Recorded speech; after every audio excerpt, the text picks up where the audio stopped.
வினோலியா இன்னும் கொஞ்ச நாள் ஆச்சுன்னு வச்சுக்க விஜய் வந்து இந்த சந்திரசேகருக்கே பிறக்கலன்னுடுவாங்க. வேற்று கிரகத்துல இருந்து ஏலியன்ஸ் வெறி உதிச்சாரு விஜய் அப்படின்னு சொல்லிடுவாங்க. என்ன நான் விஜய சொல்லணுமோ அவ்வளவு அவதூறம் பரப்பிடுவாங்க அவர் மேல. அவங்க வீட்டுல ஏதோ பிரச்சனை, எல்லார் வீட்லயும் புருஷ பொண்டாட்டிக்கு சண்டை வரதான் செய்யும். எந்த வீட்டுல புருஷ பொண்டாட்டி சண்டை இல்லாம இருக்குதுமா? ஒரு வீட்டை காட்ட சொல்லுமா யாரையாவது. இந்த நியூஸ் சேனல் காரணங்க இருக்கிறானுங்களே, எது எது போடணுமோ அதை போட மாட்டானுங்க.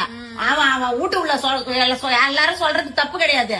அவங்க வீட்டுல ஏன் எதை போய் எட்டி பாக்குறீங்கன்ட்டு அந்த மாதிரி போய் எட்டி பார்த்து இதெல்லாம் போடுறானுங்களே. ஒரு புள்ளைய ஜட்டி கூட இல்லாத சாவடிச்சு போட்டு வச்சிருந்தானுங்களா? அப்ப எங்க போச்சு இந்த நியூஸ் சேனல்லாம்? எங்கம்மா போச்சு? புருஷ மண்டாட்டி சண்டை இது மாதிரி போட்டு எதுக்கு இது மாதிரி போட்டு கிடக்குறாங்க? என்ன பேசுறதே தெரியலமா இவனுங்களா. விஜய் வந்து என்னதான் செய்யணும்னு நினைக்கிறாங்களே தெரியலமா. கரூர் சம்பவம் நடந்தது, அதுக்கும் விஜய் தான் காரணம்.